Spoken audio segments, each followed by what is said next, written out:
Hello, friends. Welcome to No Cap Room. My name is Jake Fischer, senior NBA reporter from Yahoo Sports. With me, as always, senior NBA writer for Yahoo Sports. It's my man. It's your man. It's everyone's man. It's Dan Devine. What is up, buddy? Jake, I don't know if you could tell wardrobe-wise, we're deep into summer vibes right now. The only thing that's surprising here is that I'm not all the way unbuttoned, not down all the way to the navel. Take one down right now. Do it. Take one down? All right. Well, there is an undershirt under here, so I've already established. I mean, listen, YouTube audience, you're gonna have to start paying for this stuff. If I go undershirt with chest hair popping, we're gonna have to start charging for this. No cap room OnlyFans. That's starting next season. Dark times. But, listen, sometimes that's where you wind up in the off season, the doldrums of the summer. But we have moved from the finals. You still have some confetti in your bag through the draft, and now deeply into free agency and the offseason proper. So plenty of stuff to talk about since the last time you and I talked, for sure, but also since the last No Cap Room and since Finney on the good word. So plenty to get into today on this summer Wednesday. Happy Independence Day, y'all, by the way. We're coming to you on Wednesday instead of Thursday this week. Wednesday, July 3rd. Not always Wednesday, but July 3rd is my parents' wedding anniversary. So shout out Betsy to the Fishers. 38 years running. That's why I'm here with my mother's home office background and wearing Northeastern tees, that some knockoff Northeastern t-shirt that some family member must have gotten me when I enrolled in the school. And I'm digging through the archives of what I used to wear over a decade ago. And that is what the Lakers were trying to do with bringing back, and I'm just kidding. I was going to say, okay, maybe the transitions need a little bit of work. It's been a little while since you were on the mic. Let's get back to it. It's all right. Yeah, I had to. Thank you for guest hosting in my day off. In between, was your day off even a day off? I know you like wrote a big notebook that day. You had plenty going on. I did, and then got back on the phones that night and got ready for free agency. And we're just gonna go through all this.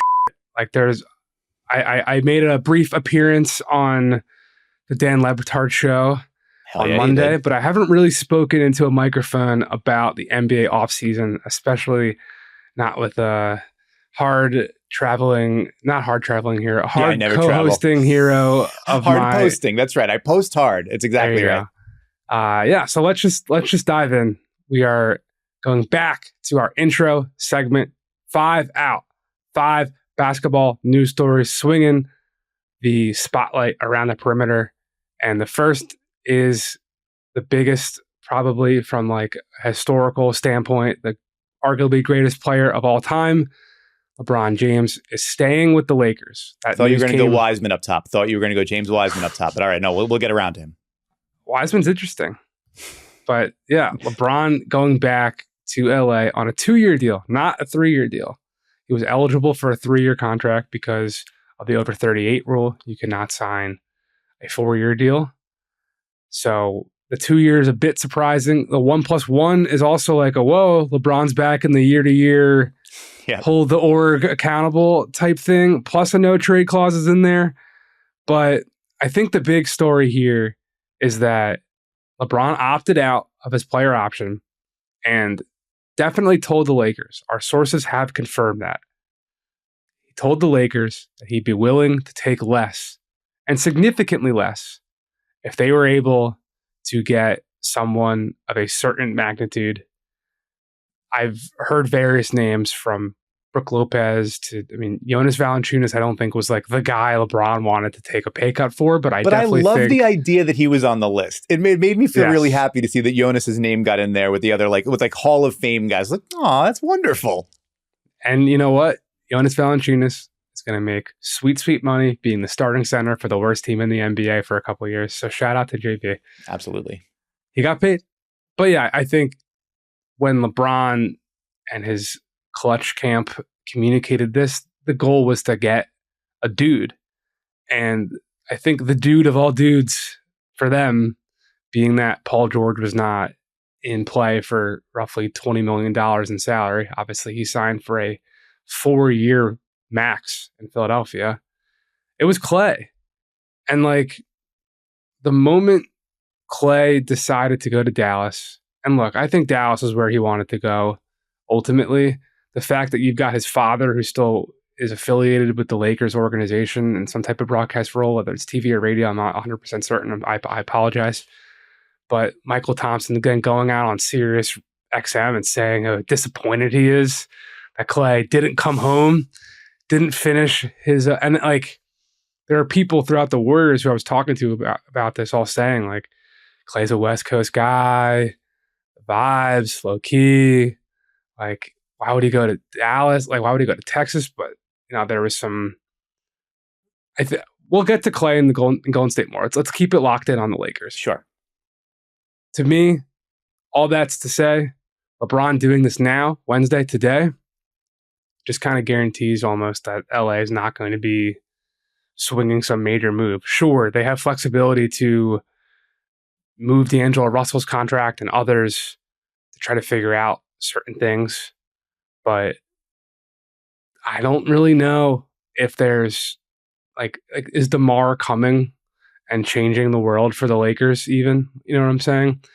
So I know, and we have in our rundown that Brian Windhorst said on ESPN something to the effect of the Lakers and LeBron don't have the same priorities.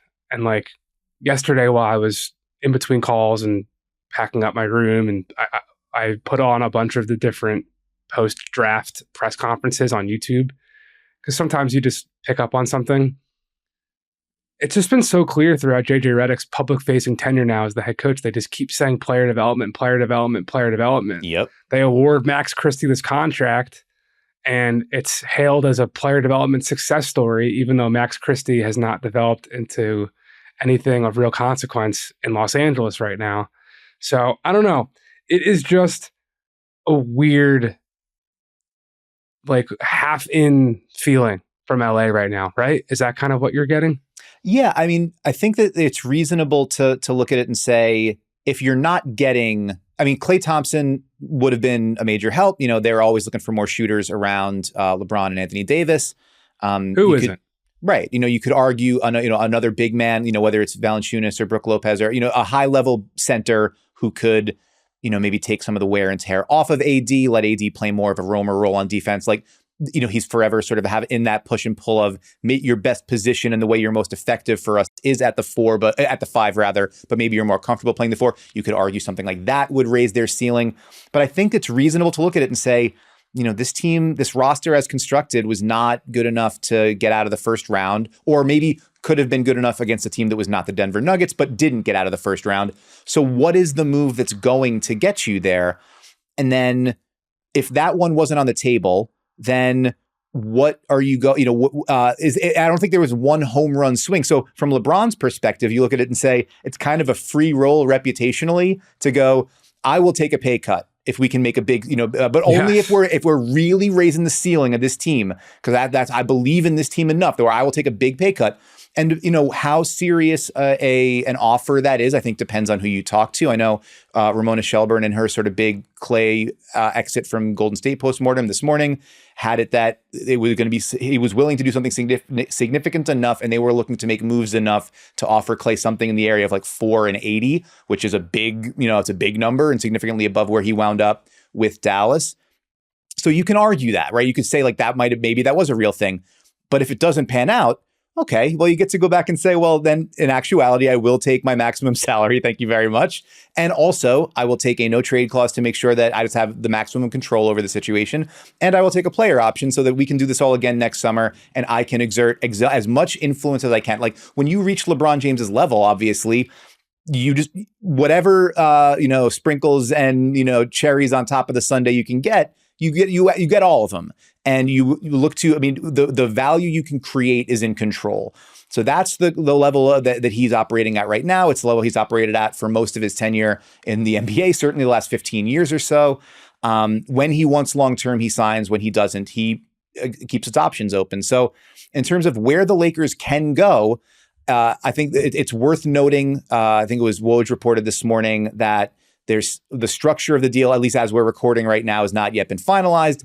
Potentially still a conversation happening with Rich Paul and the Lakers on like maybe going a little bit below the max to maintain some roster building flexibility. But He can help them, just quick interruption. He can help them by taking like $1 or $2 million less so that the Lakers can be under the second apron. And that will be, and we'll talk more about the second apron later, but that's important from the perspective of like, you can still aggregate salary in trades, right? Like they would still be up against certain restrictions, but not all of them. And so that would make potentially grease the skids on some other transactions. And so maybe, staying below is as you mentioned, trying to find a way to make a deal for DeMar DeRozan happen. But if, depending on what DeMar DeRozan is comfortable accepting, that's a big question. If they don't get to that pathway to adding somebody new and he stays at the max, that basically takes the mid-level exception out of the running in all likelihood. If you're over that second apron, which they would project to be above that $188.9 million second apron, no more adding guys and signing trades, limited basically to like minimum salary deals and maybe re-signing Taurean Prince. That's kind of where they would be at. So then the question is, how do you create flexibility? Otherwise, it means getting off money.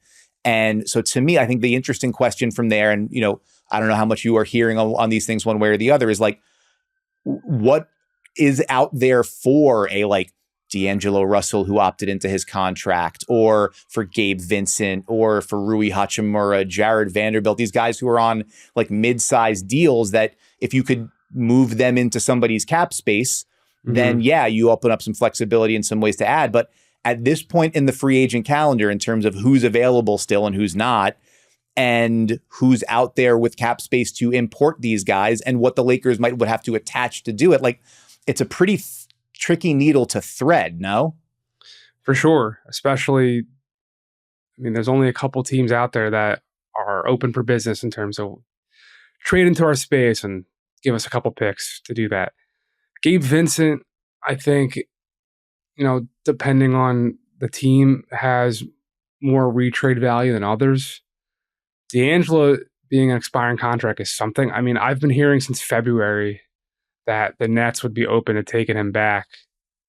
And someone told me that as recently again, that has been a conversation this week. So that's all I really know. The other stuff I think is just like exploratory. Like you just call teams and say, hey, would you take this guy? Blah, blah, blah, blah, blah. Yeah. And they're at 15 guys on the roster now from a guaranteed contract slot. So like anyone they'd have to add, someone would have to go out the door. So we'll see. We spent a lot of time on the Lakers, so let's just to put a bow on all this. News has also broken while we've been recording that Bronny James has signed his 4-year, $7.9 million rookie deal. That's one of the other 15 guys on the roster. And as JJ Redick said in that interesting player development themed draft press conference, he is not going to be on the Summer League sidelines because he's putting together his staff. I thought was curious. I think like Steve Kerr, for example, not coaching whatever the event it was at the FIBA AmeriCup or whatever it was, in between being announced as Team USA head coach and going out to Manila, like in hindsight, after they didn't medal, it was like, well, why didn't you do that? It was in like August. Why isn't JJ Redick just taking the free opportunity to stand on the sideline and do the thing he's never done before? But he's saying it's because he needs to be putting together a staff, which the whole league will be on the ground, myself included. My official dates, July 12th to the 17th. And I don't know. The news just came out that they have hired Nate McMillan and Scott Brooks, two former head coaches, to be the top assistants on JJ Redick's staff. Scott Brooks' name we definitely heard and had said previously on this show. Nate McMillan was around the Pistons a little bit last season. His son was their G League head coach underneath Monty Williams' staff. He was taking a year off and doing stuff with the foundation. I remember there was like word he was going to get hired midseason to be some type of consultant. And I called him. He was like, nah, taking the year off. So he's back. And the Lakers have a rest of a staff to figure out. And we'll see what else happens in their rotation after LeBron comes back at a top max dollar figure and not the pay cut many people were wondering. Speaking of net pay cut, one last thing. This deal officially moves him over $500 million in career on-court earnings, which, I don't know if that obviously just nice work if you can get it, but also if you're talking about, the people who have maximized their value in this environment in a max salary slotted sport and in a sport with an increasingly hardening cap, can't look past LeBron James there. For sure. Yeah. The last thing, because I really do think it's so tied to Klay. In the early aftermath of him choosing Dallas, I was texting someone who would know, and they said, yeah, I don't think LeBron's going to be willing to wait that much longer for this to go down. So I really do think Klay was kind of the apple of the pay cut eye, and it didn't happen. So it didn't happen because he chose the 3-year, $50 million deal with Dallas. That is item number 2 of our 5-out opening segment here. Dan wrote about the vibes on the court from a playing style standpoint and how he could fit in Dallas and what have you. I'm just going to say this.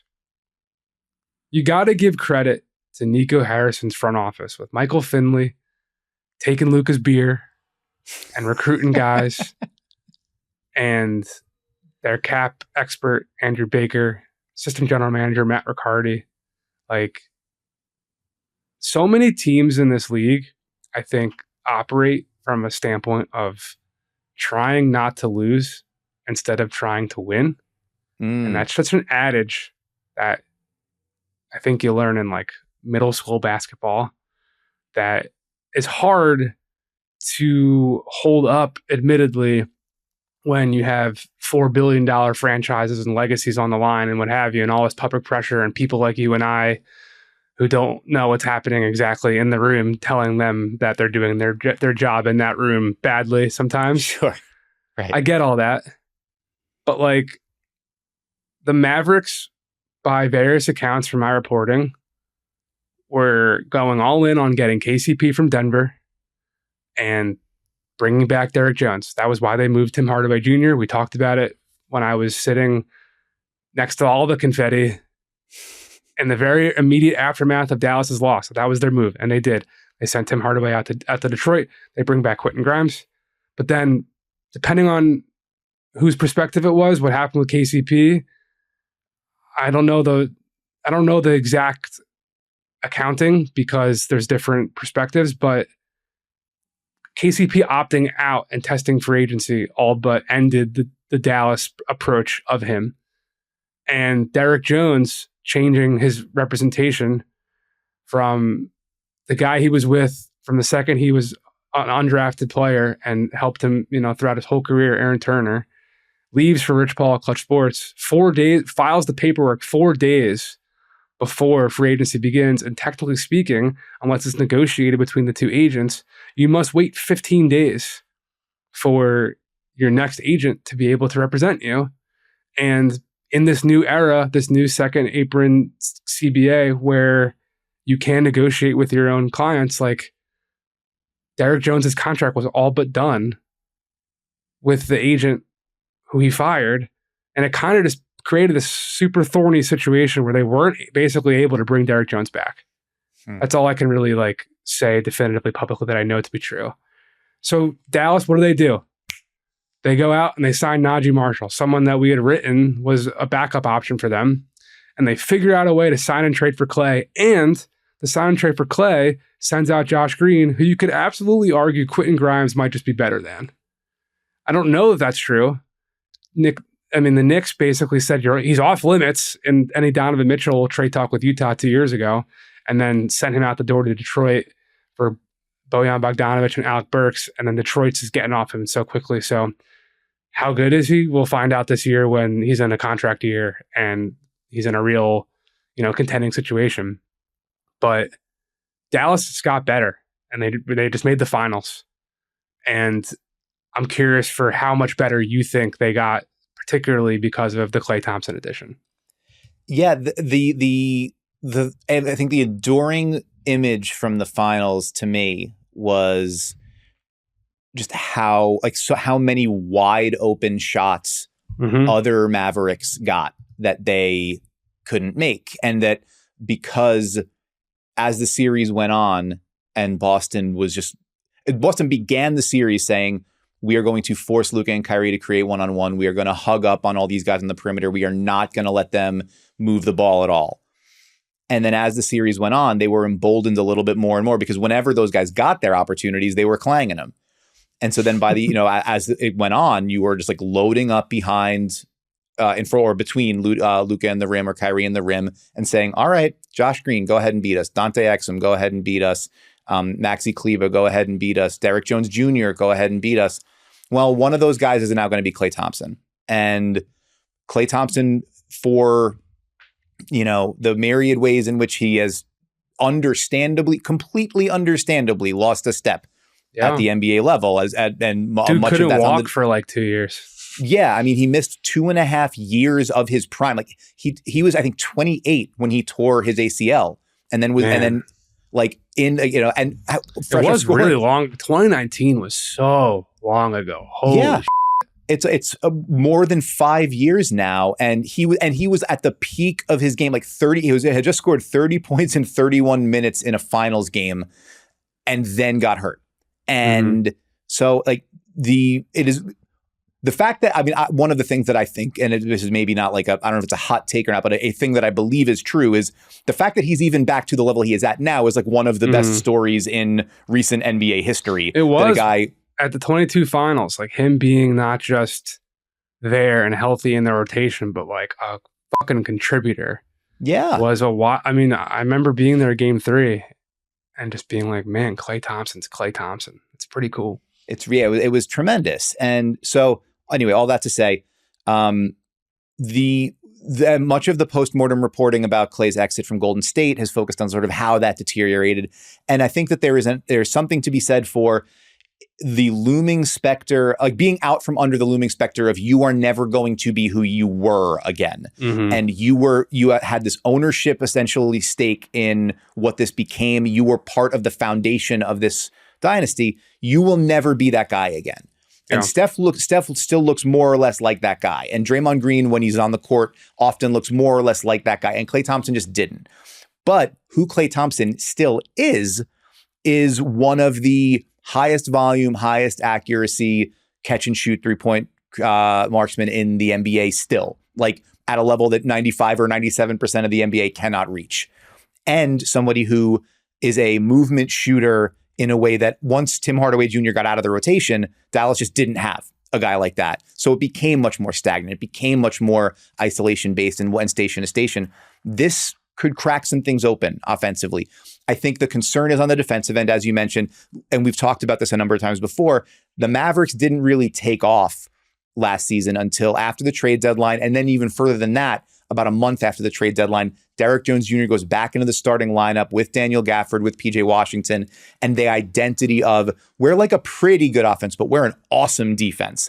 And then that carried them. I think they were 29-12 from that point through the end of the finals, and were the top 2 defense for the rest of the regular season. Won those playoff series, the first 3 playoff series, largely with their defense. Klay Thompson's not Derrick Jones Jr. on that end. And if Klay Thompson's starting, then that means Najee Marshall isn't, or Quentin Grimes isn't. And so then you are losing something at the point of attack. Now, all of a sudden, PJ Washington's got to be your top stopper, like maybe a tougher sell when it comes to opposing guards. So I think the recipe shifts. And I think that's the calculus that Dallas is making is we were like, from the end of that last 20 games, that last 25 games, whatever, we were like a above average offense and an elite defense. And I think what the math now shifts to is like, let's be a top 5 offense and see if we can be a top 10 defense. Yeah. Which is basically the Nuggets math. And, you build everything around your shot creators and you go from there. It can work. I think there's definitely some stuff for Jason Kidd and Sean Sweeney to figure out, but Klay being paid to be the guy he is now, as opposed to constantly fighting to reclaim who he was before, I think might be like a overarching net positive just for his state of mind and the way he feels going out onto the court.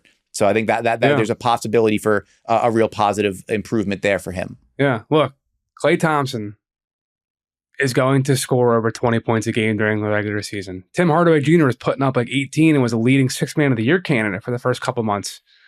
So all he has to do is stand there. It's also like it could extend his career. Like he's not gonna need to fly around screens and always do all this motion stuff because Kyrie and Luka command so much attention. And if they want to, Luka can just dribble on over to the left wing and do a little handoff and then park his ass 15 feet extended. And if Klay doesn't have anything, he can just drop it down. Like there's so many things they could do with this guy that we don't even need to get into it because we've got other stuff to talk about. But to me, it's just such a hand in glove fit in terms of they just needed, like you said, someone who can make a fucking wide open shot. So yeah, the other big thing is like Klay, as I wrote in our reactionary column at yahoosports.com, that he was going to come off the bench in Golden State this year. That was their plan. Maybe they would have started him from the jump and they would have made Brandon Podziemski like quote unquote earn it. But the overall plan from all angles on this, I have been told, was that was the plan. And like him to just go to Dallas, even if he is the sixth man in Dallas, then he gets to be the microwave scorer off the bench and everyone's going to love it.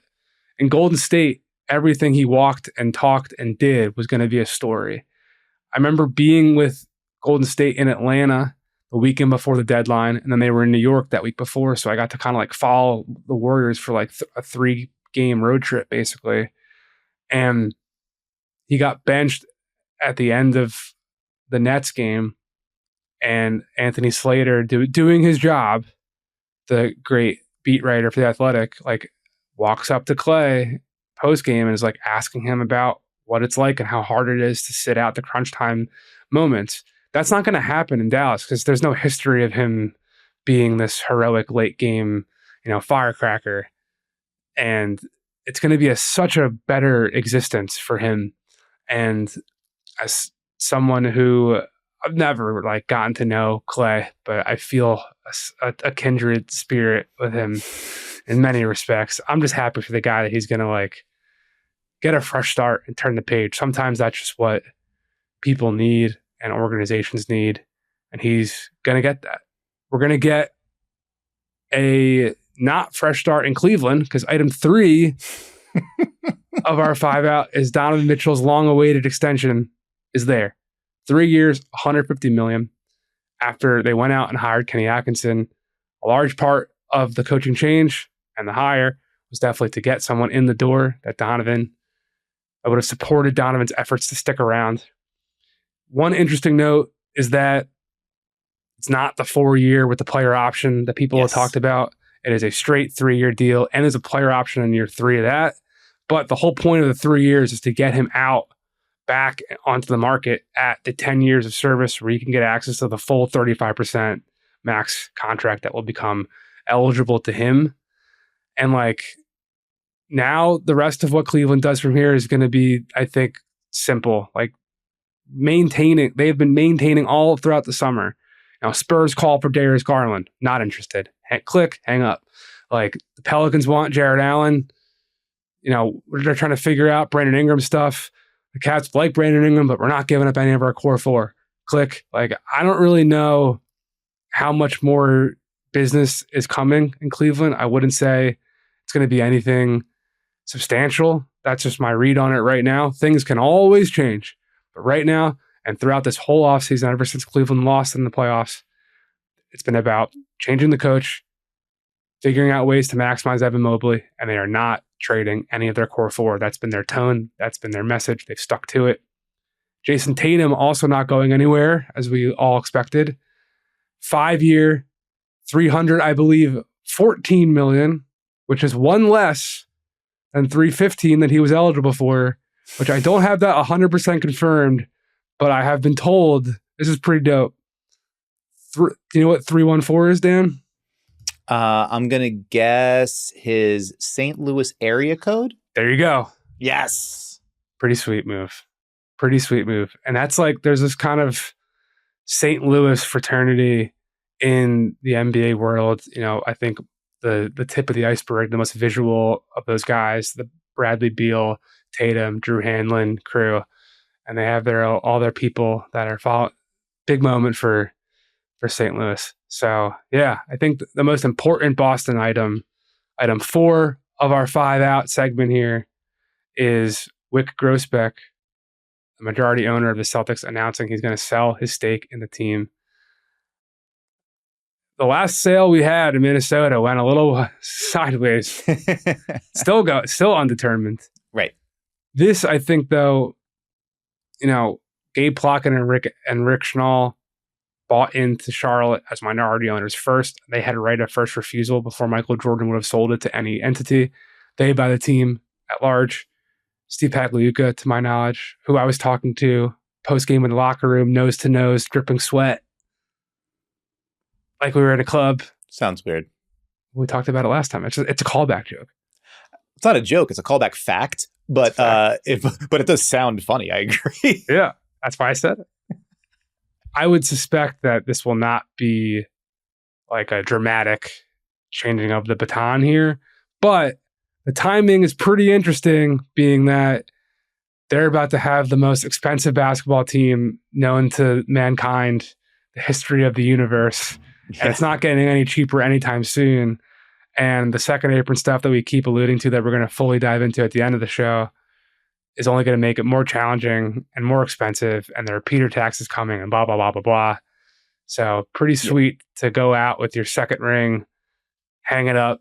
And also his initial investment of $360 million. I mean, I don't know what his exact percentage is, but the Celtics are at least tenfold more expensive than what. And I think, honestly, with where they're positioned right now, with the history of the franchise, and this is just total educated speculation. I have not called an investment banker or anyone who specializes in this space as to what they think the price point is. But like, there's no way to me this thing's selling for less than 5. And that would obviously set a whole new precedent for sales, because I don't think anything's approached or eclipsed 4 in the last couple of years.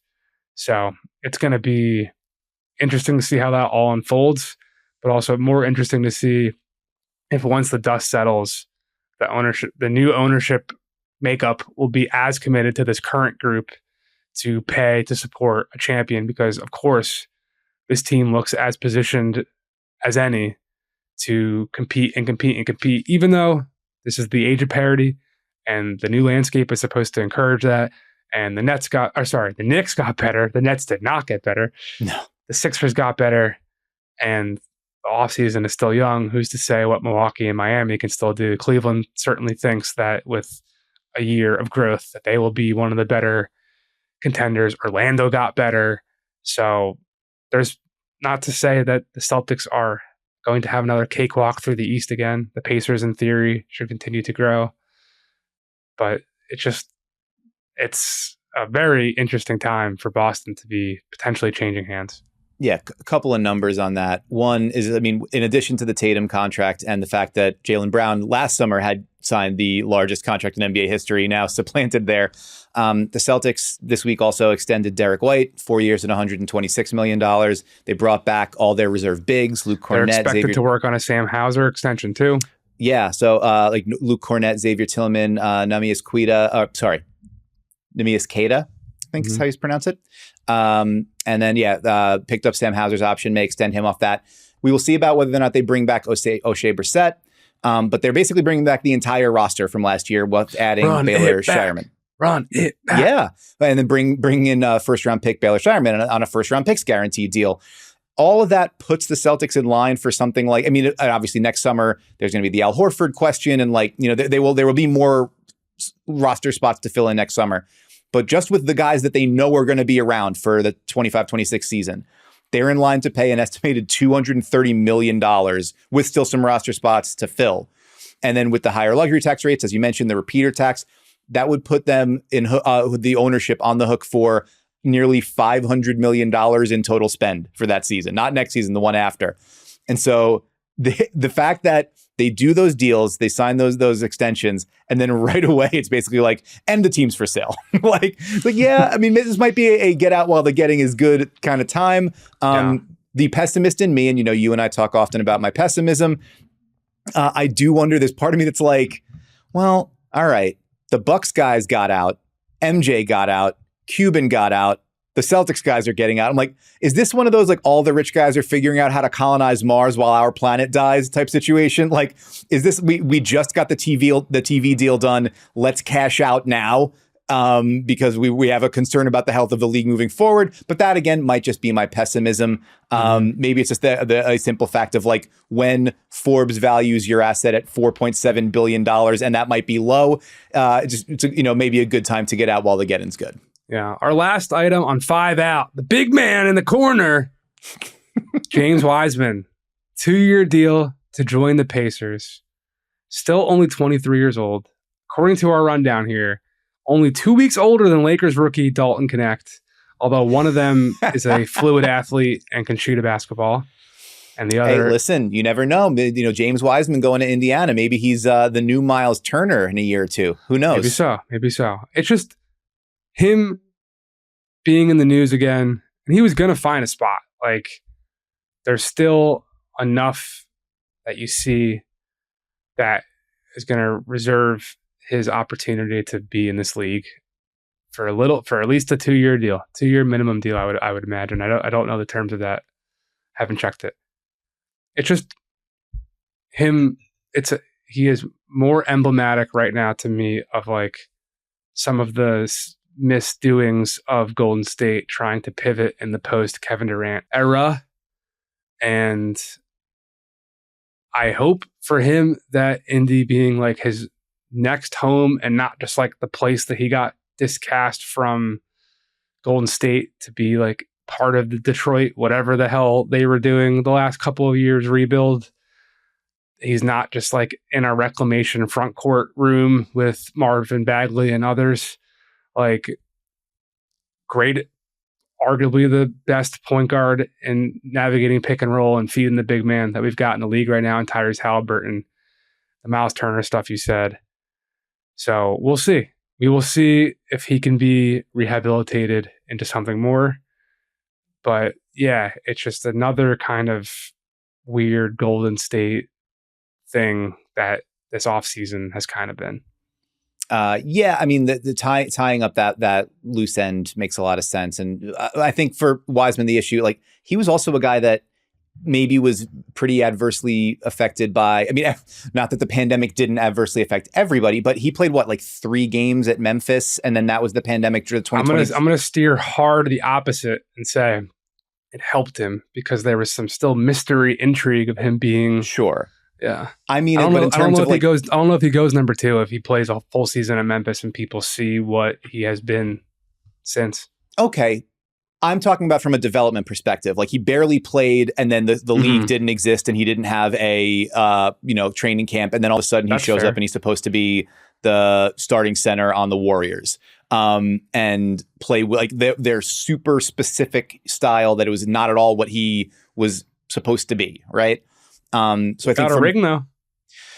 He did get a ring, and you can't argue with that. But I mean, it's in terms of finding himself as an NBA player. Detroit, not an optimal situation for that either. I think that walking in here with, like, you're still the number 2 pick and you're going to carry that forever. But, like, you are a minimum salaried third big who has to fight Isaiah Jackson for minutes and has to prove that you are a better option at some points than just going small with Obi Toppin and Pascal Siakam. Like, that is you're going to eat what you kill. And that's kind of it sort of setting for him. And doing that with Rick Carlisle, with the, as you mentioned, the point guards that they've got, with not just Tyrese Halliburton, but also, like, playing off the bench with TJ McConnell, playing with Andrew Nembhard. Like, there's guys that are going to be able to set him up. I love our friend Caitlin Cooper at her Patreon, Basketball She Wrote, had a great line about this, which was, for a player who needs to be fed, the Pacers have plenty of silver spoons. Oh, yeah. And I think that's the way to think about it. Like, if James Wiseman's going to find a way forward, this is a pretty good opportunity for him to do it. That will do it for our 5 out segment here to open No Cap Room. We're going to take a quick break, and we'll be right back with more after this. Welcome back to No Cap Room. I'm Dan Devine, and I'm talking now because I'm taking the mic away from Jake Fischer. This is one of those times a year where the NBA rumor mill gets really ramped up, and that means it is time for us to crack open the People's Notebook, as kept by the People's Insider, and see what Jake Fischer has been hearing as he spends all day with his iPhone glued to his ear. Jake, I want to start... Don't do that. I put AirPods in because I feel like I feel radiation in my ear when I put my phone to my. Do you feel that? It freaks me out. I don't like that. I hear you. I mean, no, honestly, what it made me think of just now is like, have you ever listened to Radiation Vibe by Fountains of Wayne? It's a pretty good song. It's a really good summer song. They're a really good summer band. John Gennaro, count me in. That's exactly right. We'll find out if we're going to be counting in again at some point soon, maybe. Jake, start me off with your earpods in and your iPhone somewhere else on Lauri Markkanen. He seems like the biggest name that sort of popped up in these discussions in the aftermath of some of the big names in free agency. Where are we on the Utah Jazz shooting star? So he's definitely been on the list of like, go get a guy for Golden State. And I think the Sacramento Kings, to my knowledge, earlier this week were close to a deal. I do think that based off of conversations I've had. Really? I do. I can't say more than that, but there were calls made to people around the NBA that would have indicated that talks have been legitimate there. And it just, look, like we've written about this, Utah was in a very similar situation to Brooklyn with Mikal Bridges, trying to find someone to bring in to pair with that guy and start this thing, start the arrow pointing back up towards championship contention. And they didn't. And then instead, they got a massive offer from New York and shipped him out the door. So that sets a really nice benchmark for what Utah would want for Lauri Markkanen.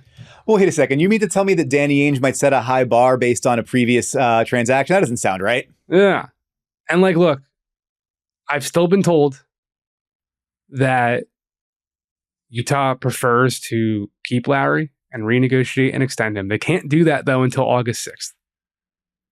So why not spend the next month fielding offers and telling the Kings, yeah, we do if you give us Keegan Murray, and tell the Warriors, yeah, give us 3 picks and pods and whatever.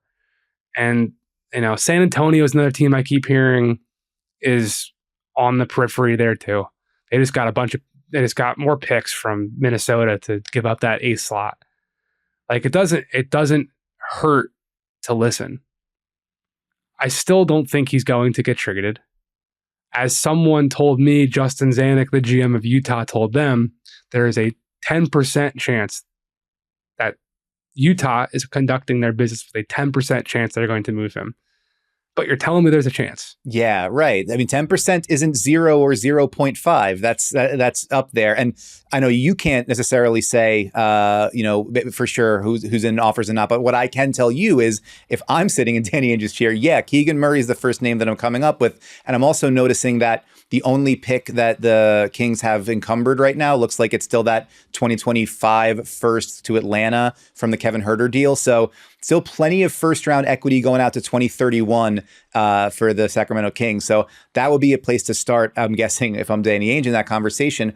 Another name we've heard connected to Sacramento in the rumor mill is Brandon Ingram. You know, you mentioned earlier, maybe there's not a direct line to draw from Ingram and his situation in New Orleans to Cleveland and their situation with Jared Allen. Are there any lines to draw on Brandon Ingram at this point that you're hearing? I think so. I mean, I've been writing and saying and reporting this since before the draft, like from Kyle Kuzma to Zach LaVine. Like the Kings are absolutely looking at ways from the Kevin Huerter, Harrison Barnes package and which whatnot, has been out there for like ages, right? That particular package. Sure. I mean, there are people I know who Kevin Huerter straight up said to them before the deadline, like, yeah, like I'm ready to get moved. Like I know what's going to happen. So it hasn't happened yet, but it's definitely been out there. And there are plenty of teams that, I mean, Kevin Huerter does have value in this league, like a contract right around the mid-level now, shooter who can hold up somewhat defensively, can do some stuff off the bounce himself, like playoff tested guy. There is interest in him, but it's always tricky when you're trying to like upgrade to a certain level, load up. And Brandon Ingram, I think, is at a, borderline all-star level that just like, I don't know necessarily if two 50-cent pieces make $1 in that scenario.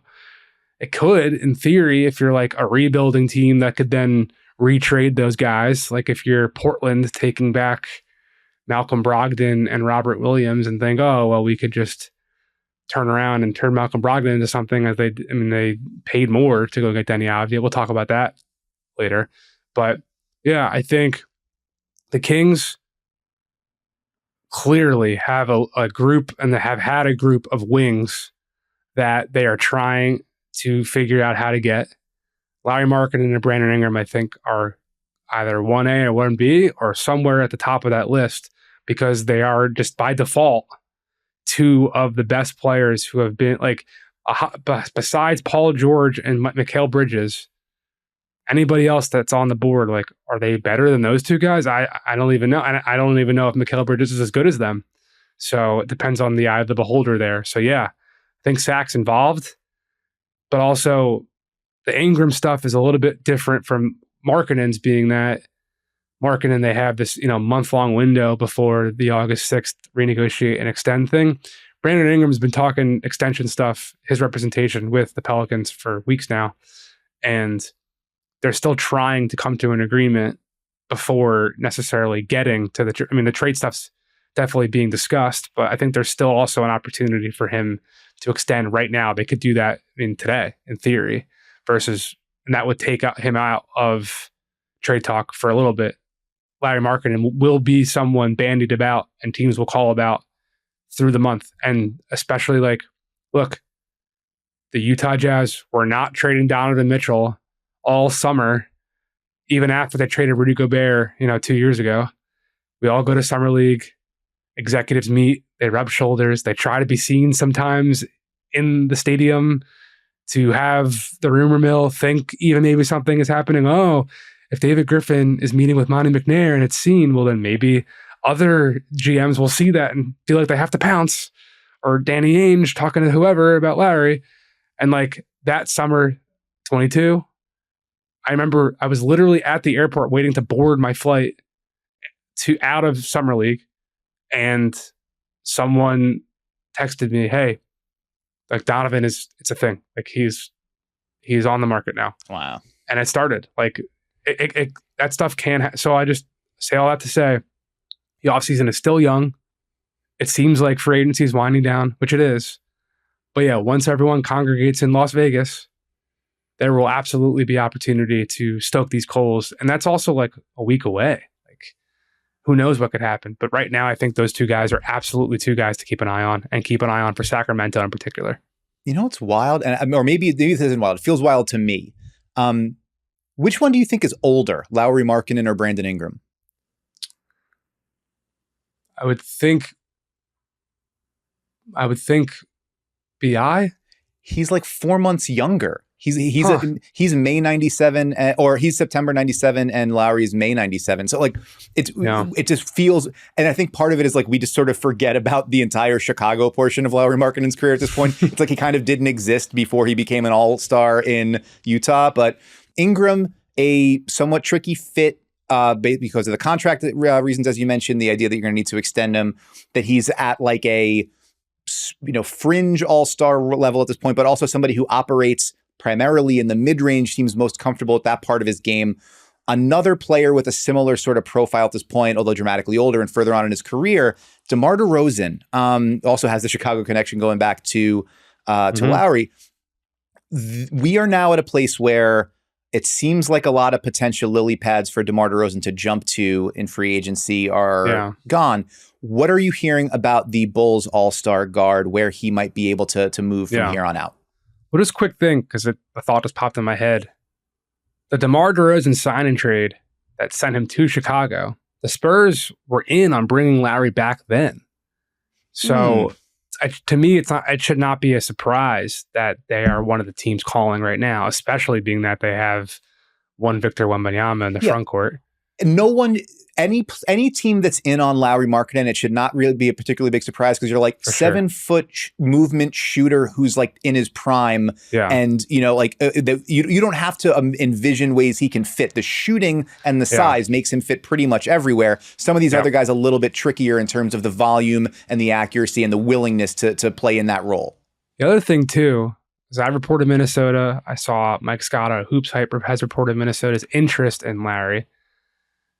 A team calling and registering interest right now doesn't necessarily mean they're like trying to get him. Sure. It just means they're figuring it out to potentially understand the landscape for when the situation were to arise. So if there ever were a need for Minnesota to figure out something with Karl Anthony Towns, I'm just connecting dots out loud here. Right. It would behoove the Timberwolves to understand what the interest would be in terms of what Utah would need back. I'm not saying they're talking about that at all. I'm just saying, in theory, you got to get your ducks in a row. Same thing with Philly. Like I wrote in my article that Lauri Markkanen was never someone that the Sixers were like looking at to be this third star right now. That became Paul George. But I've also been told since that article came out that the Sixers do have interest in him for the next time he were to actually become available, or if he were to ever become available, and it made sense for their team to go after him. So I wanted to clarify that.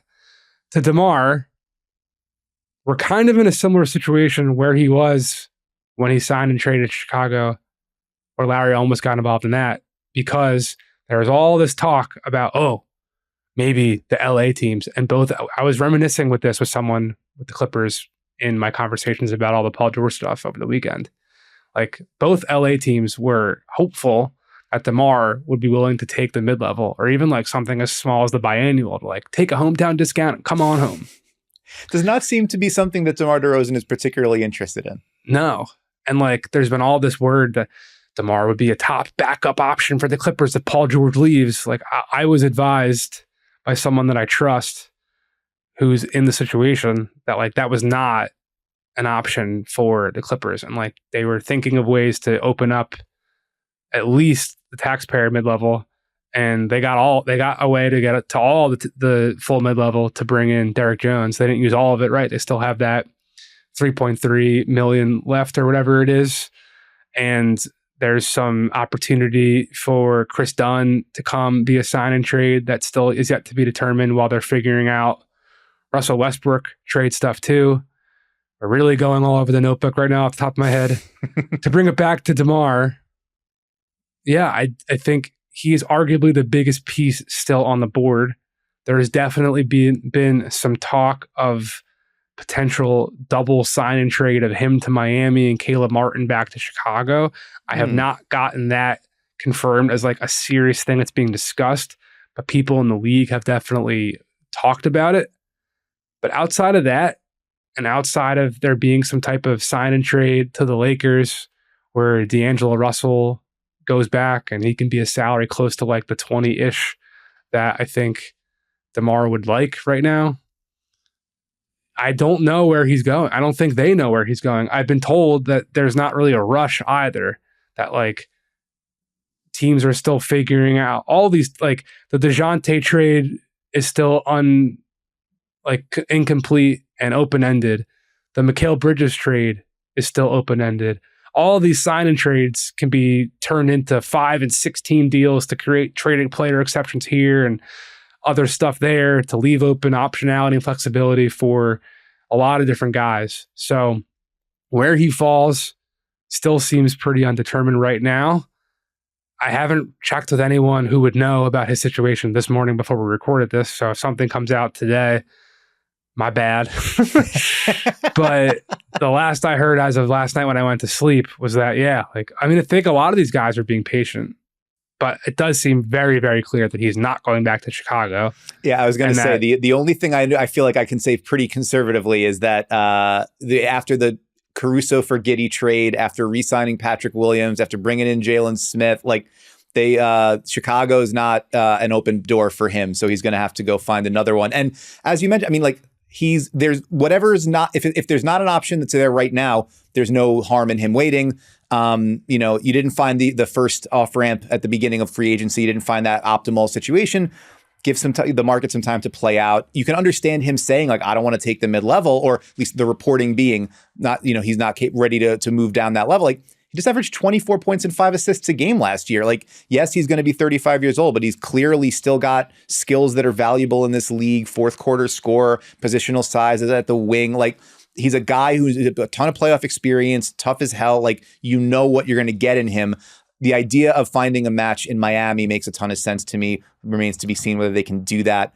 You mentioned the Clippers as one potential, at least early hoped for option for DeRozan. A guy they've been connected to more recently, Miles Bridges. What are you hearing about the, now former, or at least potentially former Hornets forward, what the market might look like for him?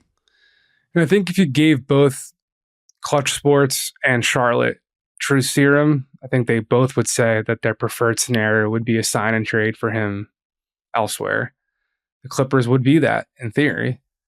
And the Clippers have also shown a absolute willingness to give guys second chances from third off-court chance, stuff. Fourth chance. Yeah.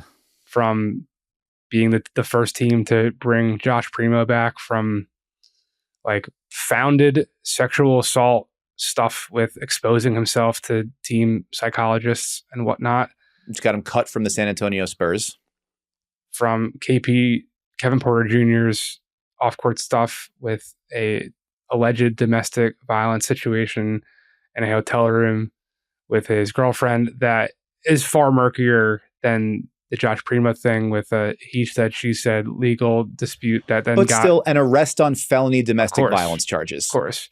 Miles Bridges' own domestic violence stuff, pled no we don't know the necessary truth of all this stuff, but when you start adding them all together, and look, I don't know the quote, but Law Murray, the great Clippers beat writer for The Athletic, pulled something that Lawrence Frank said at some point in the past 6 months, basically saying like, we're going to have to take chances on guys. And they clearly the term are. was fallen angels, I believe the term was there. And there we go. I think that phrase could wind up coming back at the Clippers in a pretty significant way if this is the direction they're going. In any event, like Kai Jones obviously had a pretty dramatic state of affairs in Charlotte, wound up with him out of the league briefly. He's getting another opportunity, or he's gotten another opportunity in LA too. I don't want to speak too much on what Kai Jones was dealing with in Charlotte. Right. But that is far more of a mental health, get yourself present and put your feet on the earth in a healthy manner than any of this stuff. Sure. Yeah. Yeah, they're right. That is not something we're talking about, a criminal offense or anything of that nature. But it is the Clippers moving in some interesting directions. If not LA, have you heard any other potential options for Miles Bridges at this stage? No, I mean, they were looking at Philly as a home for him in theory with, a strikeout for Paul George option. And like, A, they didn't strike out for Paul George. Yeah. B, never was told that Philly thought he was someone they'd want to go after. Detroit, I was told, was not a spot. And like, they went out and gave their money to Tobias Harris, who they gave way more money than anyone else would have. If the Pistons didn't get that deal, 2 years, roughly $50 million to Tobias Harris, that dude was going to sign for the mid-level somewhere. But consummate professional, you got to reach the salary floor anyway. Tobias Harris and Jonas Valanciunas are the two got to reach the salary floor before training camp winners of free agency. Shout out to those guys. Solid vets. Yeah. People, got to love a solid vet on the multi-year deal. Another solid vet also with ties to the Philadelphia 76ers, most recently employed by them, Buddy Hield. Yes. The most recent discussion that I believe we heard was Tuesday night, the moving toward a sign and trade with the Warriors. What can you tell us about Buddy in Golden State? I don't have anything updated since my tweet I put out about 10 minutes before we recorded. But the word then was that the agreement, the actual contract agreement between Buddy Hield and the Warriors has not been finalized. It's kind of the opposite of the Klay Thompson situation, where Klay and the Mavs agreed to their deal. And then the Warriors were like, all right, let's figure out this trade now. The Sixers seem to be of the mind that the deal is in a holding pattern until Buddy and Golden State can finalize their number. And at first, I got a tip last night like, oh, Moses Moody going to Philly. I was like, whoa, that'd be a big win in theory. But not the case. It does sound like it will just be Buddy going into a traded player exception to Golden State, which then allows Philly to not take back any salary and therefore not be hard capped at the first apron. And they'll probably get back some type of second round capital similar to what Golden State got back for Klay Thompson. And the Sixers gave, I think it was 2 second round picks to Indiana, 2 or 3, whatever it was, at the trade deadline to get Buddy Hield. So they'll essentially be bringing back the capital, some of the capital at least, that they sent out to try Buddy out in this never-ending mix and matching role players around Joel Embiid in the playoffs.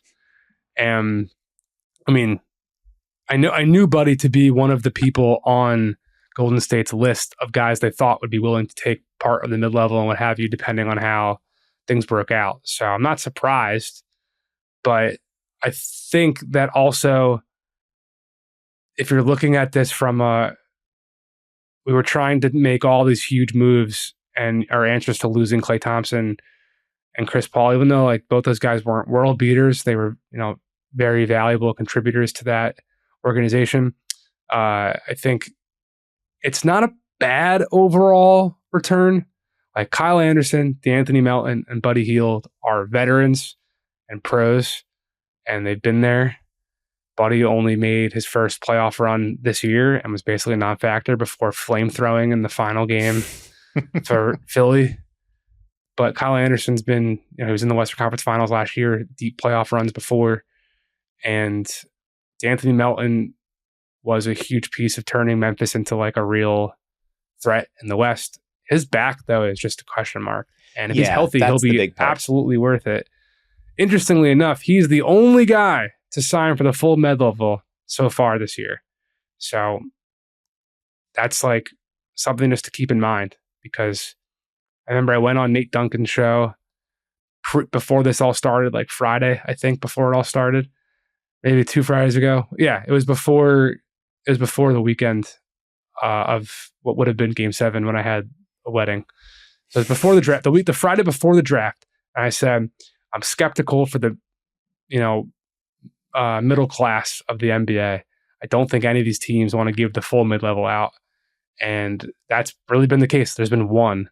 It's been Golden State. So to get Kyle Anderson and DeAnthony Melton and Buddy Hield, in theory, all with only one of those guys getting the full mid-level, because you can only give it to one person, I do think it's pretty good work.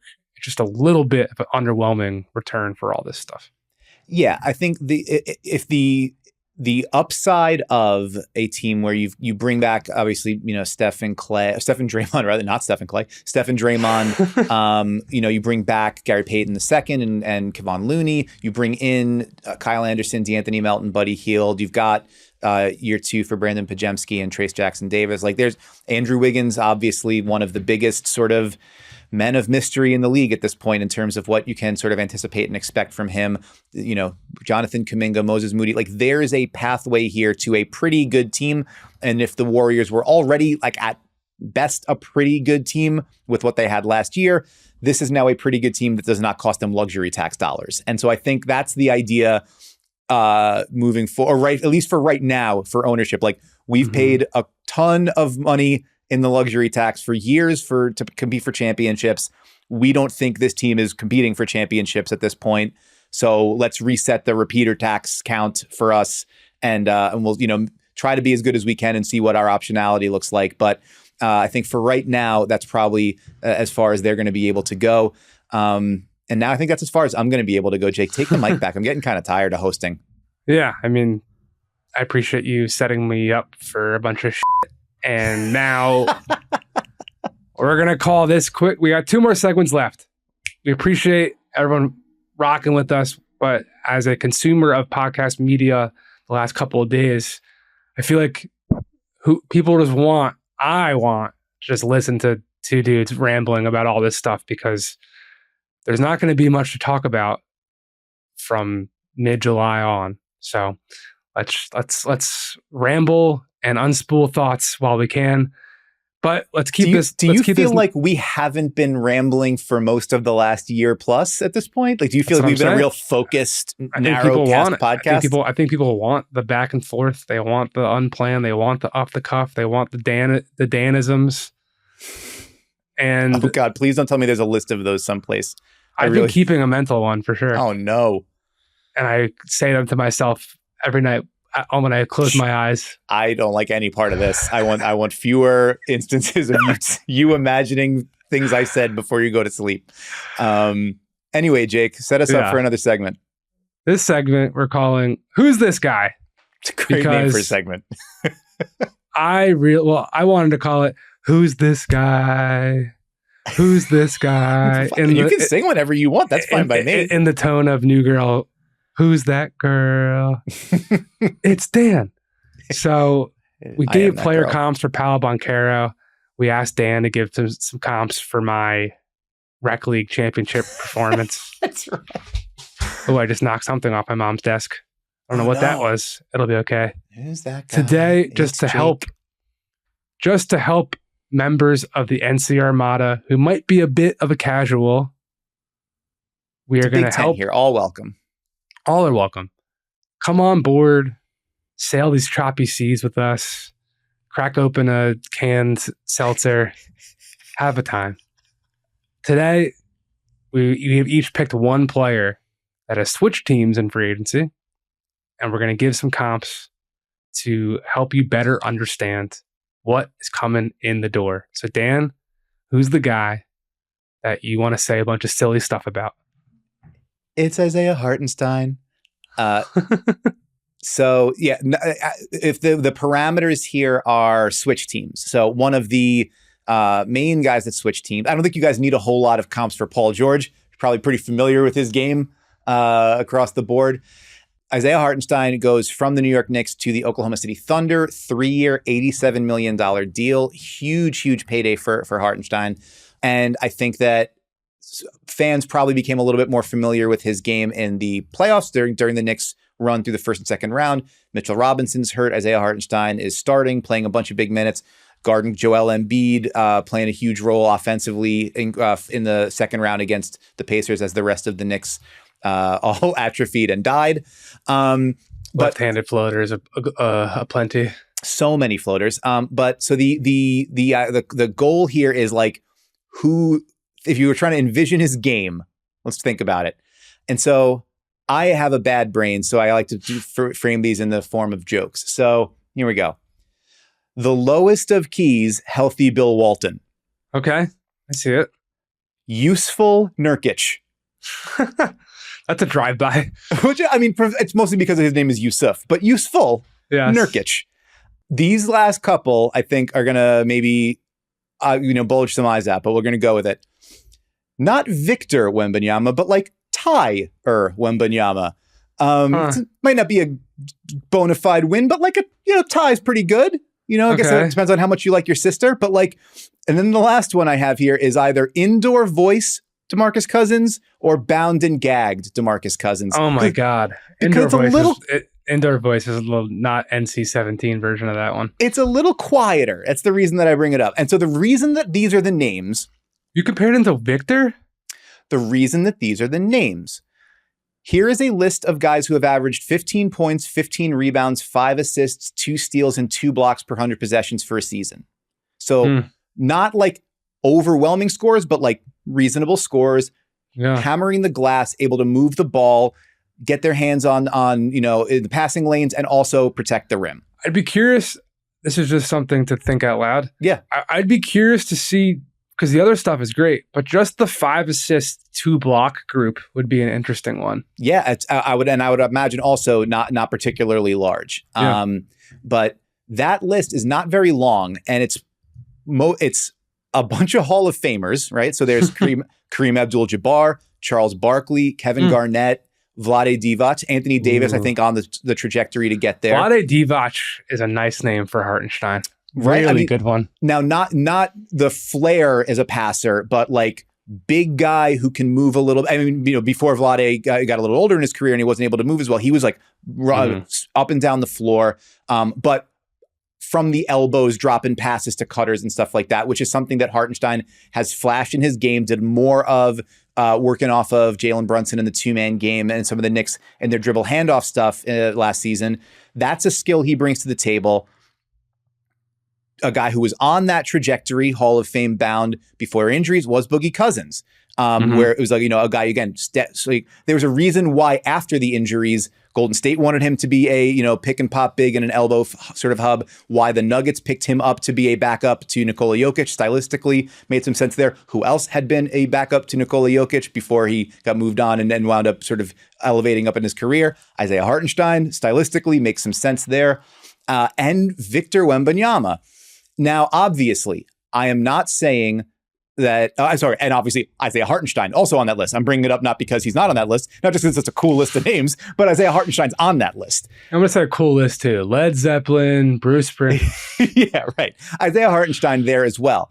And so the reason I bring that up, obviously, he is not the offensive equivalent of Kareem Abdul-Jabbar, Kevin Garnett, Charles Barkley, Anthony Davis, Boogie Cousins, Victor Wembanyama. But you're looking for a guy who is a finisher at a high level, who can make plays with the ball in his hands, who is an elite rim protector. Hartenstein, I think it was 52.5% of quoted field goal percentage at the rim last year. Top 10 mark among guys who defend a bunch of shots. Finished second in defensive estimated plus minus last year. Like he has been and was last year an elite defensive center. So elite defensive center with ball skills who can pass.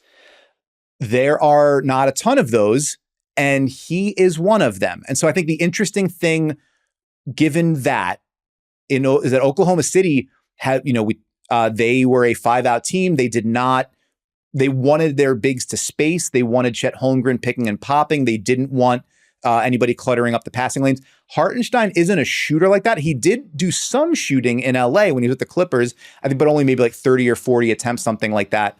That might be part of his game. He might be able to sort of expand that in Oklahoma City. Remember we said this is going to be a quick segment? Jake, you spent about 45 minutes talking earlier, so I'm going to take the mic now. Sorry to throw you off. I was just messing with you. I'm done with Isaiah Hartenstein talk. I thought my things were fun and joyous and ebullient, but maybe not. They were fun. I love Isaiah Hartenstein. I want to keep hearing more about him.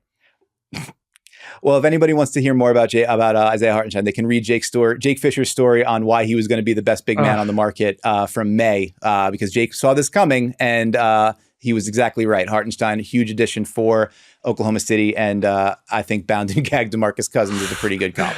Now I feel like a real asshole because you took me messing with you into turning it into a compliment, and you killed me with kindness. Well, what happened? I mean, that combined with a pop-up ad starting to play music on my computer, I think really sort of derailed that particular part of the segment. But it needed an off-ramp anyway, so let's head out of that into your player comp. A pop-up ad and being at my mom's desk just flashed me back to a memory of being in high school. And when Anna Nicole Smith died, there was like a pop-up. What kind of pop-up ad are we talking about? There was like a pop-up because it was back in the day, like before ad blockers and stuff. I mean, this was like 2008 when like the internet was, you could click two wrong things and a virus would pop up and your laptop was fried out. That's right. And I remember my mom being like, you were on my computer and you were watching porn. And I was like, what? I wasn't even in the room. And I got punished and I was going to say suspended, but this isn't Adam Silver's office. I got grounded for going on a legal website or an NC-17 whatever website when I didn't do anything. But I was a teenage boy, so the culprit was. But anyway, I don't even know if that's something I should have said. But methinks he doth protest too much. That's what I would say. Anyway, my player comp, who's this guy, didn't change teams because of free agency. He was traded. There's one Denny Avdija who's changing from the East Coast all the way to the West Coast. I don't know how many other franchises are further apart than the Washington Wizards and the Portland Trailblazers on the NBA map. So if Blazers fans, usually be the opposite, like, oh, East Coast guys aren't staying up to watch the West Coast dudes. But if Blazers fans weren't getting out of work early at 4 p.m. to watch the Washington Wizards, Denny Avdija, it's kind of been like a personal favorite of mine for a little bit here because I was loving every ounce of the FIBA Euro Championships 2 summers ago that inspired me to pitch myself to go to the World Cup in Manila last summer.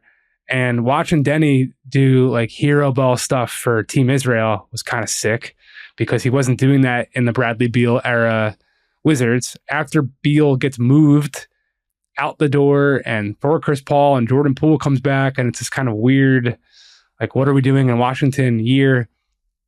Denny took all these strides offensively that I know made him be a really valuable player that a lot of contenders were calling Washington about, to the point where, the word is still out there that like it's roughly 2 first-round picks or whatever that the Wizards want for Kyle Kuzma. Then he got moved for 2 firsts and Malcolm Brogdon's salary coming back. And like when that deal went down, a lot of people I talked to said, yeah, we valued him more than Kyle Kuzma. So, he's a guy who this year upped his 3-point shooting to 37.4% and was whipping dimes. You don't even have to watch the tape. Just YouTube it. Just YouTube Denny Avdija highlights and you'll see plenty of behind the back. We'll see what kind of pop-up ads pop up. How angry, seriously, how angry various moms get. Plenty of, the type of behind the back passes he throws are sometimes not suitable for work. He's got some over the head stuff going to the point where I'm giving him, who's this extra guy? I'm giving him Bambi Hedo Turkoglu because he's still figuring out how to walk, but he's a lock. The dude's a great defender, probably even better defender than Hedo's peak, which I will say Israeli Nick Batum, if we want to go to an old Portland guy. And a thin, more bouncy Boris Diaw. It's kind of the mold I see him in. I see him as like a connective passery. He's not going to break you down off the dribble, but he can bring the ball up and sling some passes to the weak side corner. If the 3-point shot continues to progress, then like he's a real dude in this league. And Portland, giving up 2 first-round picks for him, part of that is also the fact that he's on a really great team-controlled contract for the next 4 years that kicks in this year. And it's declining too. So it's like 4-year, roughly 48 million, I think, or 52, depending on the incentives and all that type of stuff. But it starts at 15 this year, then goes down to 14.3, then 13, then 11.8. So you tie all that together, really intriguing young player who's only 23, who goes to a situation in Portland where, sure, Matisse Thybulle is there, but they don't really have like a bigger wing who can guard up to 4s that like has room to grow on the offensive side of the ball too, when you've got this glut of Scoot Henderson, Anthony Simon, Shaedon Sharpe, that I know you're going to take every opportunity to trade Anthony Simon to the Orlando Magic that you can get, Dan. I love Denny Avdija. I think he'll be great there. Yeah, the Magic don't seem to be taking that opportunity, which is fine. And maybe maybe that's just a question of how much do we value Anthony Simons, which I think is quite a bit in Portland, and how much would another team be willing to give up for him, which maybe not so much. Bounce or Bambi Turkoglu is a very fun framing. That's the best one. I like that a lot. Israeli Nick Batum, I think as a player type, yeah, like it struck me as funny because I was thinking like, oh, you're basically just trying to figure out like what French wing is he like, and then as you're describing like what he has turned into and what the potential he could become still is, I was like, this is sort of like the argument for why the Hawks took Zachary Risacher in the number 1 overall, right? It's like, this guy might not wind up being a superstar, but if he does like everything at a B+ or A- level, that's a really valuable player that can sort of fit everywhere. And it's possible that Avdija Bigger, is better that kind Thaddeus Young. I mean, well, bite your tongue. We respect Thaddeus Young in this house. I love Thaddeus Young. I don't know that anybody's ever been bigger or better than Thaddeus Young. Thaddeus Young also had it was during, I forget at what point during one of the disastrous early process seasons, but where he literally said in a post-game interview, like, I don't remember the last time we won. And it was just like the saddest thing in the world. It's like, oh man, he gave me one of the best quotes in my book where he said that when Andrew Bynum, there were all this stuff that came out, like that he hurt his knees bowling and whatever and blah, blah, blah. There's one story that went unreported that Bynum, because he had like a gravel road by his house, he had a setback taking his trash out, and the Sixers heard about it. And Thad Young went up to Bynum and was like, yo, big man, do you want to play this year? And Bynum was like, uh-huh. And he said, how much you making this year? He was like, I don't know. He's like, no, how much you making this year? And I was like, I don't know, 18 million. He was like, pay someone to fucking take your trash out. It was so great. It was so great. And I was sitting with him in the lobby of whatever that hotel is by Madison Square Park on like 23rd and Lex. A couple teams stay there every so often. I think it's called the Edition Hotel. I'm drawing a blank, but I think it's that. And it was like 10 years removed from that. Like I was talking to him probably 2019, and that happened 2011, 12. So 8-9 years removed, whatever it was. And you could just see Thad Young still being like, come on, Andrew Bynum, get your shit together. Anyway. Well, I mean, we're going to need to hear a significantly higher level of quote from Deni Avdija to put him in that bigger, better Thad Young conversation. But generally speaking, player type wise, I like where your head's at. And I don't think any of them were as good as bound and gagged DeMarcus Cousins. I'm so sorry. No. All right. We need to get out of here, but we need to also do our favorite segment. We're going to vibe check, but we're not going to vibe check a team. We're going to vibe check the second apron. I feel a little bit bad like dancing about the vibes of the second apron because it feels like the vibes of the second apron are more funereal than like in the club, but all right. Who's dancing is anyone who wants parity. Anyone who wants teams like Golden State, like the Clippers, like the Warriors, who typically,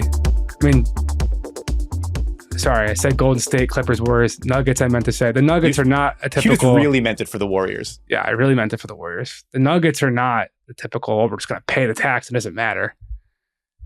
I just want to click, because the Clippers put out this statement stating the CBA 17,000 times as a reason why Paul George was not going to be going back to the Clippers.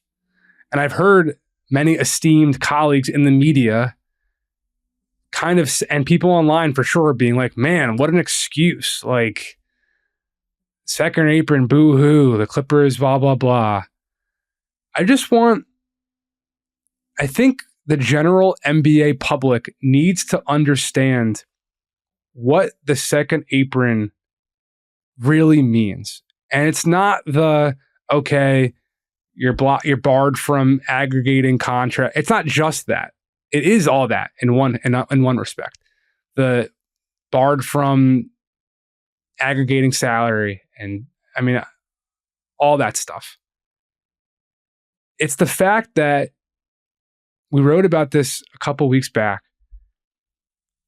People are I think my educated guess is that the league at large is going to come to just like we talk about second nights of back-to-back so colloquially and going 2 for 1 at the end of the shot clock. Teams have to go 2 for 5 now. And what I mean by that is you can only be in the second apron for 2 years out of a 5-year window, or else that third year you get the worst punishment of all, getting your pick 7 years out in the future frozen and moved to the back of the first round. And it can't change. It is done.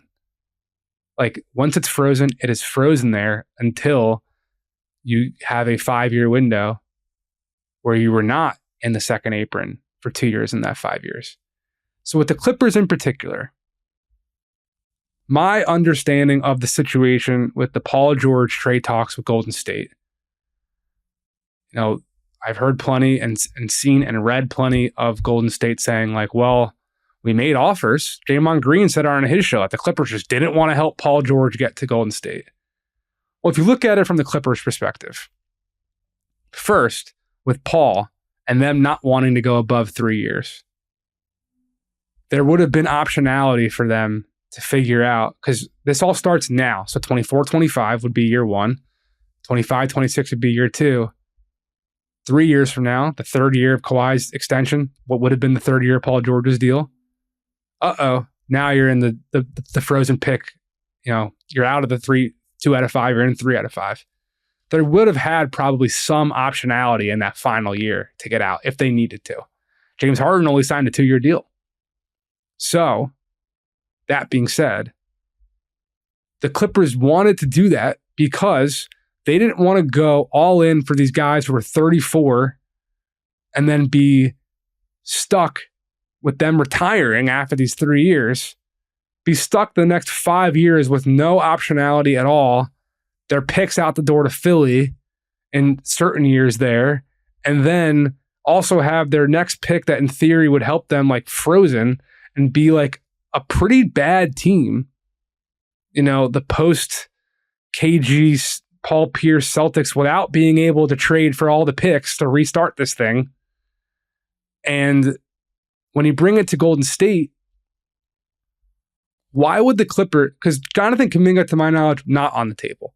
Like, this is when Golden State was trying to figure out how to do stuff with Chris Paul, and they've been talking about Wiggins things, and Gary Payton opts in, and Kevon Looney's deal, and blah blah blah.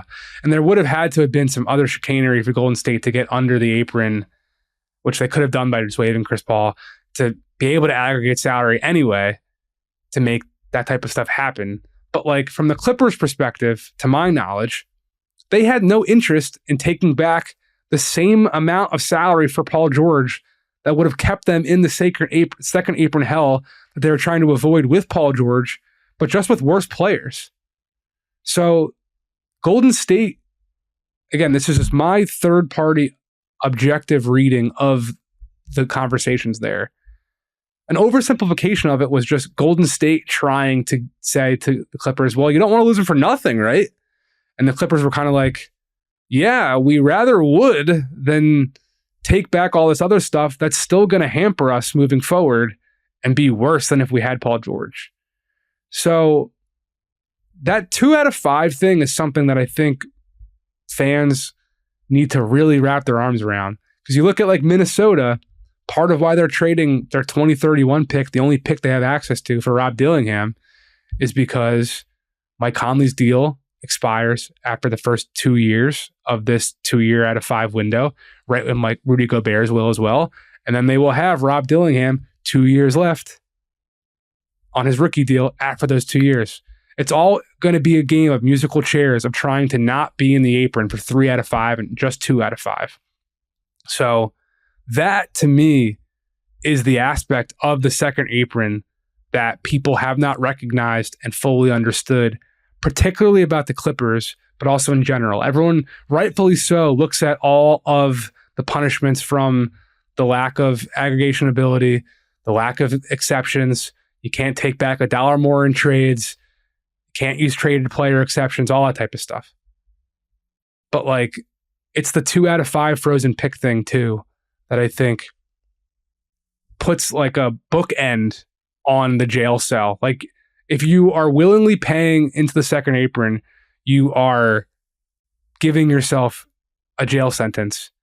But then if you also go for that third year in the 5-year window, you are then agreeing to a end date of your prison sentence instead of saying, oh, well, we can also do these things to barter our way out anytime we want. And that is the most punitive element of the second apron that you saw the Clippers deal with and run away from. The Nuggets is a little bit more of just we don't want, like, we're stuck, we don't want to, blah, blah, blah. But from the Clippers particular scenario, and other teams will make these decisions, like we talked about Minnesota, trying to stagger their board to not be in that 3 out of 5 year thing. That is something I really wanted to underscore here. Which is the system as it's designed. And so, I mean, the point of the system is what it does, right? So the idea is this is going to make it so that your super wealthy ownership groups can't just say, well, screw it. Yeah, fine. I'll pay whatever financial penalties I can. Who cares? Because it will still have access to doing kind of whatever we want. I guess the question that I have is like, it's everybody's sort of responding to this like, well, I don't know. I don't know what you want us to do. It's like all of the owners, like this didn't come from the players, right? Like the owners are the ones who were saying like, let's put in these sort of more draconian restrictions and like, let's do this for the purposes of, I guess, greater parity leveling of playing field. Like, so to that, for the league writ large to then sort of turn around and be like, well, I don't know what you expect us to do. It's like, well, I mean, the goal here was, I guess, just to greater dispersal of money and talent. It's also like you're playing a board game and you're cranking up the volume on like the all Madden, like those are two different mediums of game. Right. But you're trying to make the rules harder to have it be a more compelling team building, be a more compelling and competitive challenge, which I'm kind of on board for in one respect. I do agree that like it's kind of a similar thing with the debate of college and NBA and continuity and blah blah blah, and the one and done killed college. Like that, there won't be a way to quantify the player movement challenges that will present teams from like a chemistry, culture relating to our fans. We've been building this thing, but the league has seen there be general business positivity from player movement and people talking about it. And we got a day out of Klay Thompson changing teams. You know what I'm saying? Yeah. So this will definitely encourage that stuff. And it's like, oh, instead of playing checkers, we're playing chess, thing. Shout out Kevin Booth. But yeah, it's not necessarily helping teams. It's just it's giving everyone a harder problem to solve as opposed to helping everyone, to your point.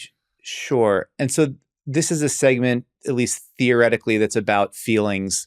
And so I think one thing to keep it, or the NBA is going to do what the NBA is going to do because it is an organism and a business that is aimed at driving attention and maximizing profit. And these are the means that they have found to do so. That they believe that this is, as you mentioned, like emphasizing the transaction cycles, like building each of those into like a summer blockbuster event at several times of the year as a way of driving interest and engagement and stuff like that. Like I get it. I'm not.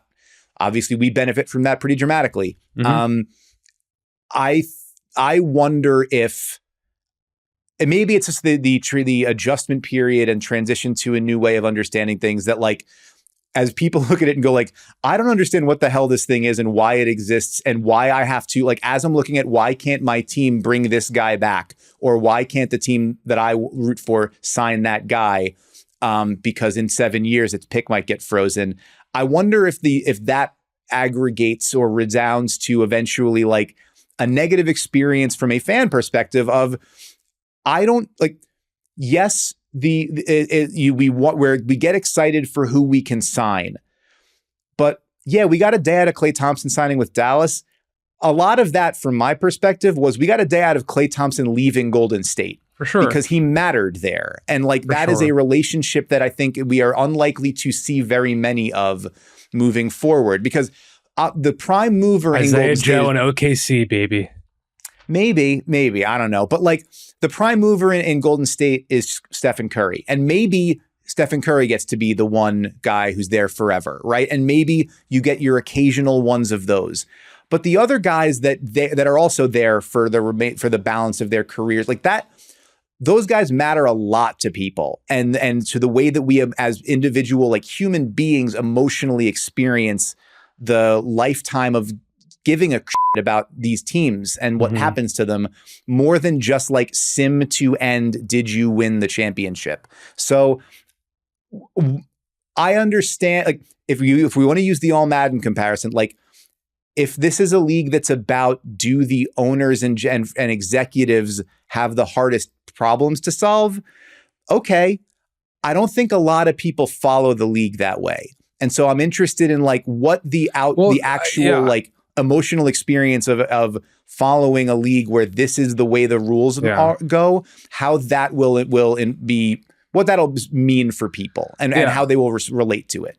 That's a great point. I mean, we have to get out of here, but I'll say this, like the CBA isn't created for the fans. Yeah. And maybe that's part of, maybe that's something that should be more considered moving forward. And this is not me saying, I think it's too early to tell. Like just with the lottery smoothing, like even though we're now at 5 years since the 2019 was the first lottery with I guess flattening is the more the flattening used of the word. odds. We've seen crazy jumps. We've seen the worst team still get the number one pick. Like, I think the jury is still out on like how that has been. I think the jury is still out on like what the impact of this will be. Of course. Overall, I will say, as I have been discussing like the landscape of the league from like a television product standpoint, as the TV deal was such a talking point throughout the last year, I think everyone who's making decisions about the overall structure of the NBA business landscape would be better served if they thought more about the NBA as a television product, as the reality TV show it is, as something that they're trying to get people to engage with more. Just like how Bravo builds out a universe from Vanderpump Rules and their housewives stuff, where like you've got my girlfriend and her friends like paying tickets to go to a live podcast taping with like guests of these shows, and Ariana from Vanderpump emerging from the Scandival. She's like the lead of a play on Broadway. Like, I know it's the challenge is that these players make $70 million now, and it's hard to get them to lean into being like as close to WWE characters as they can be. But like, see, I don't think that's the right. We gotta go. But we gotta go. I don't think that they need. It's the issue is like they need to be a reality show stars. I think that the issue is like if they're wearing 7 different uniforms in the space of a 15-year career, it's hard to get emotionally invested in them in the same way that you used to, that fans for the whole life of the league have been able to. So I think that's the stuff. Yes. And also like if the reason why I can't get emotionally invested in that guy is because we've come up with an arcane and complicated document that governs everything that makes it really difficult to understand, I think that is where you can lose people. So I wonder. The 2-day draft was basically to help teams get their business done more so than I think it was from a television standpoint, because if it was, they wouldn't have done it at 4:00 in the afternoon from ESPN Seaport Studios to avoid doubling up and clashing with a presidential debate of 2 80-year-old guys yelling at each other.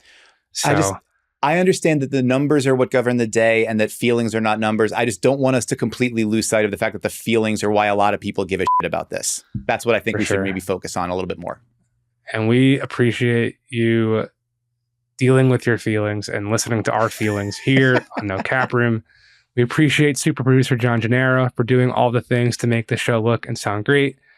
Please subscribe to Ball Don't Lie on YouTube or whatever podcast platform you are currently listening on, and leave us a 5-star review. That would be great. Enjoy the holiday weekend, everybody. We are off for July 4th. We'll be back next week, and we hope you stay with us here for another episode of No Cap Room.